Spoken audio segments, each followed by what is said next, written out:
बाबा, सगळे बाबाच निर्माण होत आहेत आपल्या इथे महाराष्ट्रामध्ये, महाराष्ट्राच्या बाहेर, पूर्ण हिंदुस्थानामध्ये. बाबांनी असं पछाडलंय ना सगळ्या लोकांना की त्याला काही हद्दच नाही राहिलेली. आता हे बागेश्वर बाबा म्हणजे नागपूरमध्ये मोठमोठे नेते तिथं बसलेले असताना एक वादग्रस्त विधान करतात की छत्रपती शिवाजी महाराज युद्धाला कंटाळून आपला राजमुकुट घेऊन संत रामदास बुवांकडे जातात. अहो, याला काही इतिहासामध्ये नोंद आहे का? कुठलाही इतिहास आपण तोडून मोडून लोकांसमोर फक्त बाबा आहे म्हणून बरळायचं का? ते एक जैन मुनी, ते पण आपल्या महाराणी ताराराणींच्या बाबत वादग्रस्त विधान करतात.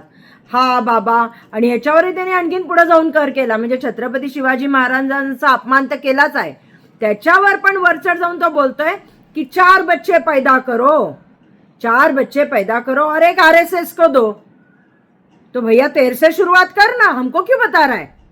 तुझ्याकडनं सुरुवात कर आणि चालू कर. काही बोलायचं. अहो, तुम्ही संत किंवा हे स्वतःला बाबा म्हणून घेता, तुम्ही पक्षाचे असता का?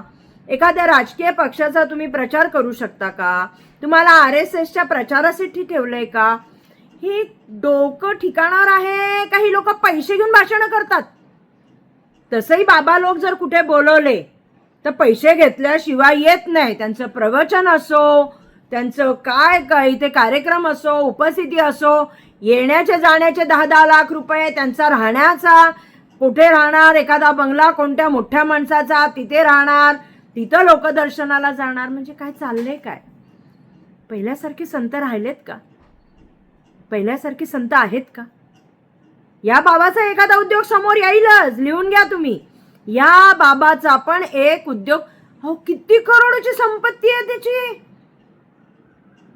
मला तर खरंच असं वाटतंय की बाबा आता लोकांनी ना कामधंदा न करता बाबाच बनणं ना चांगलं. तिकडं तो खरात बाबा, इकडं हा बाबा, म्हणजे करोडोंची संपत्ती. शाहरुख खानकडे पण जेवढे पैसे नाहीत तेवढे त्या खरात बाबाकडे, तसेच ह्या आपल्या या बाबाकडे पण आहेत.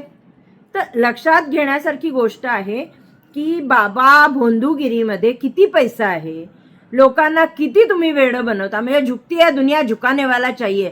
म्हणजे ही दुनिया झुकती म्हणून हे असे बाबा लोक तुमच्याकडनं पैसे घेत आहेत आणि स्वतः मोठे होत आहेत. आणि आता जे तुम्ही आमच्या मस्त नेत्यांवर बोलताय, तुम्ही आमचे दैवत आहेत छत्रपती शिवाजी महाराज, महाराष्ट्राचं दैवत आहे, आणि तू तिकडनं बागेश्वरवरनं येऊन तू इथं बडबड करतोय का?